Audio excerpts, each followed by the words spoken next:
Viva Voz, com Vera Magalhães.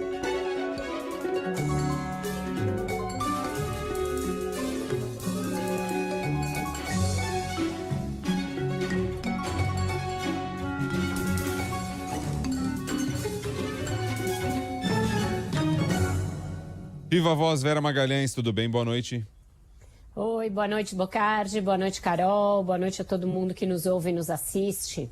Boa noite, Vera. Bom, o tempo vai passando e a busca por apoio para tentar cada um encontrar o seu melhor resultado. E aí, do dia, tivemos aí a declaração de Fernando Henrique Cardoso, do ex-presidente, que fez uma declaração anti-Bolsonaro, não citou Lula, tem gente dizendo que ele foi meio Ciro. Ele não citou, não acho que dê para dizer isso dele de jeito nenhum, porque ele não faz críticas distribuídas aos dois lados. Ele, uma pessoa de 91 anos, né? Eu acho que a análise tem que começar a partir daí. Aliás, a nota começa a partir daí. Como é de conhecimento público, eu tenho idade avançada e, embora não apresente nenhum problema grave de saúde, já não tenho mais energia para participar ativamente do debate público. Então, acho que as pessoas deveriam levar em conta isso. Ele, de fato, está retirado. Até o ano passado estava bastante ativo, lançou um livro. Eu lembro que eu entrevistei para o Globo por ocasião desse livro e entrevistei para a TV Cultura também, mas depois ele teve alguns casos de queda e está bem mais fragilizado, não está participando ativamente do debate público, não teve na posse do Alexandre de Moraes, nada disso. A declaração dele é uma declaração, a meu ver, inequívoca contra o Bolsonaro, mesmo sem citá-lo. Todos os fatos que ele cita e contra os quais ele diz que é preciso se posicionar, são fatos que dizem respeito às características da história política do presidente Jair Bolsonaro e do seu governo. Quando ele fala que defenda direitos iguais para todos, independentemente de raça, gênero, orientação sexual, que se orgulhe da diversidade cultural da nação brasileira, valorize a educação e a ciência, ele está falando que as coisas que o norteiam são as que são opostas a esse governo. Aliás, ele já tinha sido mais explícito a esse respeito. Nessa entrevista mesmo que eu fiz com ele, Bocardi, Carol, que foi em junho de 2021, quando ele lançou o seu livro, que faz ali um resumo acadêmico da carreira dele, eu perguntei especificamente sobre o Lula. Ele falou que os dois tinham uma relação bastante tortuosa, entre tapas e beijos e tal. E aí eu perguntei, o senhor acredita na construção de um centro que rompa a polarização? Ele disse que ainda acreditava, mas que achava difícil. E aí no final ele fala, tem que ter alguém que consiga falar com o povo, expressar um sentimento, bater com o coração do povo. Não é necessário que seja do PSDB. Se for, ótimo. Se não for, eu vou com quem for. E se ficar entre Lula e Bolsonaro, temos que escolher entre um dos dois. E eu pergunto, e nesse caso, quem o senhor vai escolher? Ele diz, da última vez eu não escolhi. Desta vez não vou fazer isso. É preciso escolher e eu não vou escolher o Bolsonaro. Então, acho que aí é mais explícito ainda. Ele agora, segundo os aliados, não quis fazer nada que fosse deselegante com a senadora Simone Tebet e nem que contrariasse de alguma maneira o seu partido, o PSDB. Por isso, o tom dessa declaração. Foi um tom que foi considerado suficiente pela campanha do ex-presidente Lula, que comemorou a nota. Mas nas redes sociais eu vi muita ironia, vi muita menção a essa idade dele, menções inclusive bastante desrespeitosas a respeito da idade do ex-presidente Fernando Henrique, mas eu achei que a nota ela tem um tom adequado para quem está nessa situação, estando fora do debate, estando fora da vida pública efetivamente. E acho que é uma manifestação importante, né, Vera? Mais uma. Nesses últimos dias a gente tem visto manifestação de ex-candidatos à presidência, juristas, enfim. Acho que essa manifestação do Fernando Henrique, ainda que ele esteja fora da vida pública, é bem relevante, né? Relevante, eu acho que ele não quis também deixar de se posicionar. Acho que se posiciona em defesa da democracia. Ele já tinha assinado a nota em defesa da democracia, a carta. E agora outras manifestações estão sendo esperadas. Veio hoje também a do ex-prefeito do Rio, César Maia, que já era previsível, porque ele é vice do Freixo, né? E está já engajado na campanha do Freixo, mas também é um outro adversário antigo do petismo, a do Miguel Reale, que veio ontem, e outras estão sendo buscadas por esse grupo de juristas, um grupo suprapartidário que está buscando fazer esse movimento final de votação do Lula no primeiro turno. Eu acho que tem esse movimento que é legítimo, a gente falou disso aqui ontem, mas nas redes sociais, como sempre, o tom um tanto excessivo, um tanto histérico, fazendo pouco de quem apoia, o que eu acho isso bem absurdo, né? Você quer o apoio e aí você faz troça de quem apoia e acossando quem até aqui não se sente confortável de apoiar, o que também é democrático e legítimo. Então, a gente já está vendo aí uma exacerbação do lado de lá, meio talvez numa coisa do já ganhou, que não se vê no QG do Lula, mas entre os apoiadores está crescendo. Ciro Gomes ontem esteve naquele como é que é? Podcast que teve problema também, né? Lá atrás. Tal. É o podcast do cara que teve problema e não conseguiu voltar para o seu antigo podcast e abrir um podcast. Mas continua sendo o podcast do Monark. Agora é o do Monark, é só dele, porque ele não voltou para o Flow, depois daquela polêmica. O Monark é um influenciador então ele tem, desculpa meu desconhecimento. Não? Ele tem o dele e não voltou para o Flow. Eu achei que ele tivesse ficado fora e o Ciro tivesse ido no Flow. Nossa. Não, ele nunca voltou para o Flow, fez o podcast dele e o Ciro foi muito criticado por ir a esse podcast, Bocardi, justamente porque esse comunicador é alguém que vem adotando posturas cada vez mais antissistema, anti-establishment, abraçando teorias aí de extremismo, de radicalização, e o Ciro adotou uma fala bastante difícil de compreender e de defender nesse podcast, falando ali, abraçando teorias do Trump, igualando para além do que ele vinha fazendo, Lula e Bolsonaro, chamando ambos de fascistas. Então é aquilo, né? É compreensível que ele esteja bastante irritado com o ataque especulativo que a sua candidatura vem sofrendo, mas ele está se enrolando muito nas palavras, se enrolando bastante nos conceitos que ele está trazendo para igualar uns e outros, resvalando aí, flertando com pessoas que não estão no campo da defesa plena da democracia, como é esse rapaz. E isso muitas vezes vira um caminho sem volta, né? Esse flerte com radicalismos, com teorias anti-establishment, etc. Então o Ciro parece estar num momento delicado da campanha dele. No Ceará, por exemplo, saiu um IPEC que mostra o erro daquela coisa que eu falei que era um erro desde o dia 1. Vocês vão lembrar, quando nem era assunto nacional, eu falei, olha, o PDT acabou de fazer uma coisa absurda que é não deixar a governadora ser candidata à reeleição. Isso cindiu o grupo, fez com que o próprio Cid Gomes, que é irmão do Ciro, ficasse contra ele e passasse a questioná-lo, e agora o resultado está dado. O candidato que ele lançou em detrimento da governadora, que era uma candidata de consenso entre o PDT e o PT, que era a Isolda Sela, o Roberto Cláudio, que é esse candidato, está em terceiro e caindo.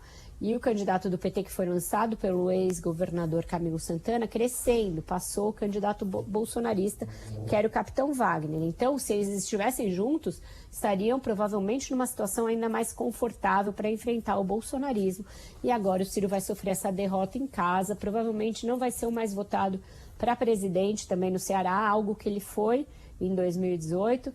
Então, vai se criando aí um ambiente muito ruim para o Ciro nessa reta final. Acho que a campanha dele deveria refletir, colocar a bola no chão e ver como quer conduzir essa semana que falta até o primeiro turno. Ainda mais porque hoje vai sair o Datafolha, tem uma expectativa muito grande, e se mostrar que tem esse movimento de voto útil, a chance dele perder a cabeça nas declarações existe, e eu acho que é algo que joga só mais contra ele do que contra os demais candidatos. A eleição passa, mas a biografia fica, né, Vera? Vamos falar do lado bolsonarista, porque tem um clima de desânimo e até de um certo desespero, né? E a gente percebe isso na sinalização de diferentes apoiadores do presidente Bolsonaro. É isso, Carol. Eles ficam tentando passar uma imagem de que os institutos de pesquisa estão errados, que devem ser fechados, etc., quando a gente não tem, até aqui pelas pesquisas, nenhuma confirmação, nem de se haverá primeiro turno ou se haverá segundo turno. Mas o que não fecha a conta é que, enquanto o discurso público no Twitter, nas redes é esse, nos bastidores você já vê uma movimentação meio estranha. Por exemplo, o chefe da Casa Civil, o senador Ciro Nogueira, ministro Ciro Nogueira, está se licenciando da Casa Civil para cuidar até o dia da eleição lá no Piauí. Ele vai fazer isso, portanto, na derradeira semana, última semana de campanha. Ciro Nogueira tem sido um dos mais eloquentes detratores da imprensa, dos institutos de pesquisa. Ele posta todo dia um tic-tac lá, tic-tac, tic-tac, que a hora está chegando, e a virada do Bolsonaro, mas está dando esse sinal dúbio ao deixar o governo bem nessa reta final e ir lá para o Piauí, justamente porque no Piauí a situação do PP, o partido dele, e do Bolsonaro está bastante complexa, muito complicada. Então mostra que a prática dele não condiz com esse discurso meio agressivo que ele está adotando nas redes sociais. Outro, na mesma situação, é o ministro Fábio Faria, das Comunicações. Ele participou de uma entrevista via Twitter para a Folha, em que fica ali muito claro e muito patente um certo jogar da toalha, né? Quando ele diz que, olha, não tem mais nenhum coelho para tirar da cartola, não tem mais nenhuma mágica na economia. Então, ele também denotando que não crê mais com a mesma firmeza e a mesma ênfase que ele demonstrava até esses dias, que chegou a pedir, inclusive, fechamento de instituto de pesquisa, já não parece mais tão crente nisso quanto parecia antes. E o auge desse momento aí que parece ser que parece ser muito complicado para o bolsonarismo foi do ministro Paulo Guedes, né? O ministro da Economia foi a uma entrevista na Rede TV e lá pelas tantas, no meio da entrevista, ele disse que era contra a fixação de um piso para a enfermagem, algo que tem uma justificativa bastante plausível para ser contra, sendo ele o ministro da Economia. Eu já falei disso aqui, que a gente sabe que é muito louvável um piso para os profissionais de saúde, todo o trabalho que eles tiveram na pandemia, mas que isso cria dificuldades econômicas para os estados, para o poder público. Ele poderia falar isso, mas acho que ele percebeu que isso seria mais uma declaração dele que ia soar ruim para a campanha do presidente, como outras ações e declarações que ele deu. E aí deu um ciricutico nele, se levantou e foi embora, saiu no meio do negócio. Ele começou aquele negócio, olha, eu como cidadão, e aí viu que se falasse como cidadão não pegava bem da mesma maneira, levantou-se e foi embora. Então parece haver um clima de barata voa lá. Se vocês olharem, desde que o Bolsonaro voltou de viagem, a gente não viu ele em grandes eventos, tá ali, parece estar num momento delicado a campanha do presidente. E só lembrando, pelo segundo dia e uma entrevista que teoricamente ele estava em casa, né? Não era difícil, exato. O dono da emissora, inclusive o CEO, já fez uma declaração de voto no presidente, publicamente. Enquanto isso... Não precisava nem ter entrado na polêmica, né? Porque quem derrubou, no final das contas, foi o Supremo e o Congresso aprovou. Ele podia ter saído pela tangente, né? Enfim. Podia. E só, eu esqueci desculpa, Bocardi, um item que é importante desse barata voa do bolsonarismo, que foi um dos Talk of Town do dia, que foi o ministro Tarcísio Freitas. Eu ia falar isso. Isso. Foi uma entrevista ali no Vale do Paraíba, que é onde ele tem o domicílio dele, paulista, na cidade de São José dos Campos, e a âncora da entrevista perguntou numa boa, não foi nem pegadinha, onde que o senhor vota, em qual colégio? E aí ele travou, não soube dizer o colégio, não soube dizer o bairro, não foi preparado para isso, ele não é da cidade, ele não é do estado, ele transferiu o domicílio eleitoral dele agora, não está ficando em São José, não está morando lá porque ele está correndo o estado, como os demais candidatos, não é familiarizado com os nomes dos bairros e da geografia da cidade e travou e não soube dizer isso. Imediatamente virou meme, viralizou e foi explorado pelos seus adversários. O Haddad postou uma foto junto com a mulher dele, a Anistela, mostrando onde ele vota, que vota há muitos anos no mesmo lugar. E o Rodrigo Garcia marcou Tarcísio também no Twitter e encaminhou um link para o TSE para que ele pudesse descobrir onde ele vota. A gente sabe que esse é um dos assuntos que mais pegam para o Tarcísio, o fato dele não ser daqui, e esse é o tipo da coisa que pega mesmo em campanha e que cria estrago. É que nem a coisa do ACM Neto na Bahia, que a Malu Gaspar deu no blog dela ontem, e que já está se mostrando em pesquisa. Ele se autodeclarou pardo, e aí, diante da clara incongruência entre isso e a sua real, né, o fato de que ele é branco, eu sou morena, mas eu não vou me declarar pardo, e ele fez isso. E aí ele foi numa entrevista dizendo que então o errado é o critério do IBGE e não ele. Isso está pegando muito, virou meme de todas as maneiras, virou música. Baiano, vocês sabem, é criativo e fez desse camarão seco uma acarajé.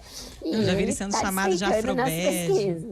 Já tem um outro vídeo também da entrevista dele. Ele aí pergunta, mas quando era mais novo, alguém ia apresentar para uma menina, tal, não sei o quê, e fala assim, não é, ele é moreno. Ele é moreno, cabelo escuro, tal. Então, assim, a pessoa não fala assim, ele é branco, é loiro ou cabelo tal, né? Então, assim, ele insistiu ainda nesse vídeo, insistindo na questão de que ele é moreno. Daí também já virou mais uma questão lá. Ele declarou, né? Ele se declarou pardo em 2016, não repercutiu, mas o que pegou agora foi que na entrevista ele insistiu nessa questão e tem mais esse outro áudio e assim tá indo. E porque agora tem cota, né, Bocardi? Os partidos têm que designar uma parte dos recursos para candidatos pretos e pardos, então é por isso que pegou mais agora. Diga, Carol. Não, eu ia só lembrar que ele está se autodeclarando pardo. E nessa entrevista, o entrevistador negro, né, pergunta para ele, mas, enfim, disso, ele fala, mas quem é que me lê como branco? Ele fala, a sociedade toda. E aí ele começa a dizer, não, eu me considero pardo, mas não negro. E aí o entrevistador pondera, não, se o senhor é pardo, o senhor é negro, porque o conceito do IBGE é de que negro é a soma de pretos e pardos. E aí que ele fala que o erro é do IBGE, mostrando que ele desconhece que isso era uma demanda do movimento negro. O próprio movimento negro não queria que houvesse essa cisão entre pretos e pardos, né? Justamente para ter mais força o movimento e dizer, né? E os negros são mais da metade da população. Então, assim, ele se considera pardo, mas nem leu, né, a respeito. Não leu um livro, não tem o mínimo de letramento racial, realmente pegou mal demais. Antes de irmos para o próximo assunto, só lembrando, já falei isso mais cedo aqui, mas como um paulista e paulistano, a mistura dos dois, me desculpa, mas aqui em São Paulo a gente não trata escola é escola. A gente vota em escola, a gente não vota em colégio. Colégio é outra coisa. Aqui é escola. Tem que perguntar se ele bota ketchup na pizza e purê no cachorro-quente, Bocardi. Colégio, tem até alguém que vota... de totó. Até alguém que vota em colégio, se falar um colégio particular, tal, pode ser, mas a gente vota aqui em escola, na nossa maioria. É isso. Vamos lá, o próximo é o TCU também questionando a defesa, é isso? Nessa questão aí do discurso contra as urnas? Importante essa decisão, é um ofício, na verdade, enviado pela área técnica do TCU para o ministro da Defesa. E nisso daí, o Bocardi, Carol, o TCU está se colocando como um contraponto aos militares e falando, vocês querem fazer checagem de urna? Como vocês vão fazer? O que vocês vão levar em consideração? Que critério vocês vão usar? E o que vocês pretendem fazer com esse resultado? Então, estão fazendo aquilo que a defesa fez ao longo desses últimos meses todos com o TSE, entupindo eles de perguntas e deixando claro que, então, o TCU, que é um órgão de controle e, portanto, tem expertise para fazer isso, vai sim auditar as urnas e vai auditar o resultado da auditoria. Então, é quem audita o auditor. Então, virou uma coisa nessa linha.